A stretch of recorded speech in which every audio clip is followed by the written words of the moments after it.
दूषी विष और गर्भ विष पढ़ेंगे। इसमें इस लेक्चर में लोग सिर्फ दूषी विष के बारे में डिस्कस करेंगे। अगले लेक्चर में हम लोग गर्भ विष के बारे में पढ़ेंगे। तो दूषी विष और गर्भ विष अध्याय है आपका अगर तंत्र में, उसके बारे में हम लोग पढ़ते हैं। दूषी विष स्लो एक्टिंग पॉइजन और द पॉल्यूशन पॉइजन। देखो पॉल्यूशन या तो बहुत धीमे धीमे कार्य करने वाला जो पॉइजन होता है, मतलब आदमी नहीं कहता इसको जहर धीमे धीमे दे के मारना है, तो वो स्लो पॉइजन होता है। ठीक है, दूषी विष कालांतर में प्रभावी होने के कारण इसे स्लो पॉइजन कहा जाता है या संचयी विषाक्तता यानी कम्युनिकेटिव पॉइजन की प्रकृति का होता है। मतलब धीरे धीरे ऐसा नहीं होता। हैवी मेटल टॉक्सिसिटी कैसे होती है, धीमे धीमे मेटल इकट्ठा होता रहता है और किडनी फेलियर करता है। यही पॉइजन भी करता ही है, धीरे धीरे इकट्ठा होता रहेगा शरीर में और फिर बाद में एकदम अपना पूरा इकट्ठा करके कम्युनिकेटिव माने क्या होता है, मतलब एक इकट्ठा जैसे 10 रुपये इकट्ठे की एकदम 1000 रुपये दे दिए, वो होता है कम्युनिकेटिव, मतलब इकट्ठा करना। ठीक है, ये क्या करता है, इकट्ठा प्रभाव दिखाता है। 3-4 महीने 4 महीने 5 महीने साल भर के बाद इकट्ठा अपना प्रभाव दिखाएगा। ठीक है, दूषितम देश काल अन्न दीवा स्वप्न नेर वीक्षणाशा यस्माद दूष्यते तस्मात् दूषी विषम स्मृतम। देखो आपको ये वाला श्लोक तो रटना ही पड़ेगा क्योंकि दूषी विष गर्भ विष बहुत इंपॉर्टेंट है, आपके यहाँ आएगा और बाकी आपके अदर टॉपिक्स में भी आता है। ठीक, तथा दूषित देश काल दीवा स्वप्न इत्यादि से पुनः धातुओं को दूषित करता है।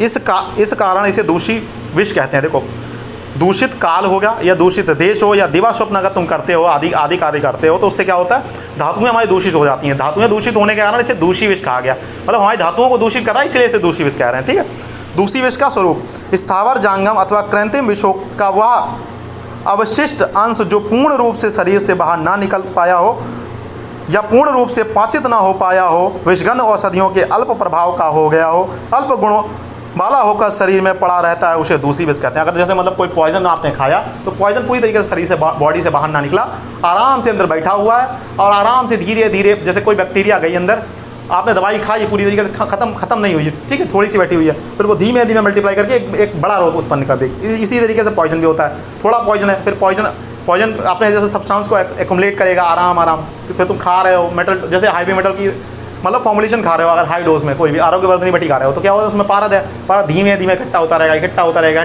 6 महीने बाद क्या करेगा, किडनी फेलियर आ जाता है अगर हाईवी डोज ले रहे हो। अगर बढ़िया मात्रा में ले रहे हो, मतलब सामान्य मात्रा में ले रहे हो तो कोई प्रॉब्लम नहीं है। वही होता है दूषी विष का प्रकार। दूषी विष के पूर्व रूप क्या होते हैं, प्री मॉनिटरी सिम्टम्स क्या होते हैं, हर्ष होगा, अंगमर्द होगा, मतलब बॉडी एक होगा, जमाई आएंगी हमें, ठीक है, निंद्रा होगी, शरीर में भारीपन लगेगा। दूषी विष के लक्षण क्या होंगे, जब दूषी विष पूरी तरीके से प्रभावित हो जाएगा तो क्या क्या लक्षण दिखाई देंगे, वमन होगा, अतिसार होगा, विवरणता होगी, मूर्छता होगा, विषम ज्वर होगा, तृष्णा होगा। ठीक है, अधिष्ठान वेश से दूषी विष के लक्षण देखो, अगर अमाशय में दूषी विष है तो क्या करेगा, अमाशय में कफ वात के लक्षण यानी अतिसार, मूर्छा और वमन और वैरस्यता, मतलब मुंह में कोई रस नहीं रह जाएगा, कुछ भी खाओ ऐसा लगेगा कि डॉक्टर साहब कुछ स्वाद नहीं लगता, ऐसा बताएगा मरीज। ठीक है, पक्वाशयगत में जाएगा तो वात पित्त के कारण अतिसार, शुक्र क्षय और विषम ज्वर उसे उत्पन्न होगा। ठीक है, ये याद करना है कि कहाँ पर कौन सा सिम्टम्स होता है, ये आपके पेपर में पूछा था, पेपर पॉइंट ऑफ व्यू से इंपॉर्टेंट है। शरीर रोगी के सिर के बाल व रोम झड़ जाते हैं। अगर तुम देख रहे हो किसी का बाल बहुत झड़ रहा है तो समझ जाओ कुछ ना कुछ प्रॉब्लम है। हो सकता है कोई और प्रॉब्लम हो, बाल झड़ने की कई सारी प्रॉब्लम्स हो सकती हैं, लेकिन एक दूषी विष भी प्रॉब्लम हो सकता है। धातु प्रभाव विकार उत्पन्न करता है, जैसे किसी का मतलब फोड़ा फुंसी वगैरह निकल रहा है तो समझ जाओ कुछ ना कुछ प्रॉब्लम है। हो सकता है कोई और प्रॉब्लम हो, रक्त दूषित हो गया हो, मेन बात ये रक्त को ही दूषित कर रहा है। दूषी प्रकोपक कारण अजीर्ण, शीतकाल, मेद होने पर, दीवा स्वप्न होने पर, मतलब दूषी प्रकोपक कारण, इसके कारण क्या क्या, अजीर्ण में तुमने कोई खाना खा लिया,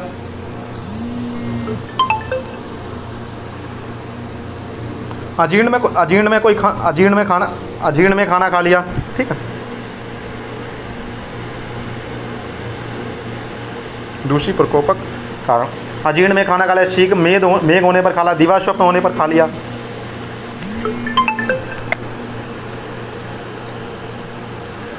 दीवा स्वप्न होने पर खा लिया।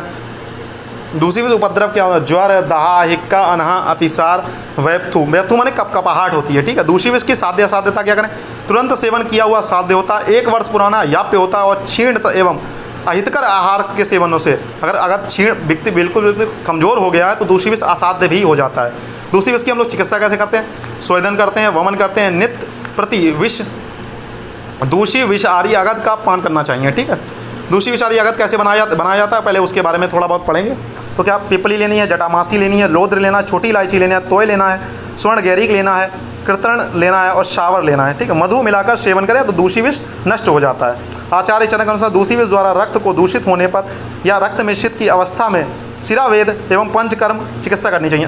आचार्य चरक ने बताया कि सिर्फ ऐसे काम नहीं चलेगा, सिर्फ दूषी विष खिला के आपको पंचकर्म, मतलब अगर उसका कोई खून खराब हो गया तो आप लोगों को रक्त मोचन कराना है, ठीक है। हीमोडायलिसिस जिसे मॉडर्न भाषा में कह सकते हैं। अन्य कल्प जैसे इच्छवाकु कल्प खिलाना है और सुधा कल्प खिलाना। उपक्रम क्या है, स्वेदन, वमन, संसर्जन कर्म कराना है, स्वेदन विरेचन और संसर्जन कर्म कराना है। या तो आप स्वेदन, वमन, संसर्जन कर्म करा सकते हैं या स्वेदन विरेचन यानी वमन विरेचन बेसिकली कराना है। इसे मॉडर्न से अगर कोरिलेट करें तो कम्युनिकेटिव पॉइजन कहा जाता है, ठीक है। Cumulative poisons accumulate due to bioaccumulation. The accumulation of the substance such as pesticide, others organic and inorganic substance in an organism is known as bioaccumulation. इसे क्या कहते हैं, बहुत सारे विष पदार्थ हमारे शरीर में इकट्ठे हो जाएं, ठीक है, उसे cumulative poison कहा जाता है। The other organic and inorganic chemicals in an organism is उसे bioaccumulation. Pesticide accumulation may cause mutagenic DNA damage, cancer, neurological disorders. तो पेस्टिसाइड अगर एक्युमुलेट होते हैं तो ये बीमारियां हो सकती हैं। आर्सेनिक अगर एक्युमुलेशन हो रहा है, arsenic compound accumulated in liver, lungs, intestinal bowels and spleen. Arsenic can replace phosphorus in the bones and remain for years in the bone. Arsenic कई सालों तक रह सकता है। बोन में क्या करता है, ये फॉस्फोरस को हटा के अपने आप घुस जाता है, ठीक है। अगर mercury accumulation, they are mainly in kidney and brain and liver. Lead absorb in the bone, lead bone में एब्जॉर्ब। इथाइल ग्लाइकोल एक्युमुलेशन कहाँ होगा, हाइपोकैल्सीमिया करा देगा। कैडमियम कहाँ होगा, देखो कैडमियम एक्सप्लोजन कैन देखो DNA डैमेज कर सकता है और इनफर्टिलिटी को कर सकता है, ठीक है। हो सकता है आपका नर्वस सिस्टम भी डैमेज कर दे, कहीं ना कहीं CNS को भी डैमेज कर सकता है। Accumulation in lungs, liver, kidney tissues. Source of exposure कहाँ से, मशरूम से हो सकता है, फिश से हो सकता है या सीवीड से हो सकता है, ठीक है। आज के लिए इतने रखते हैं, बाकी कल कंटिन्यू करेंगे।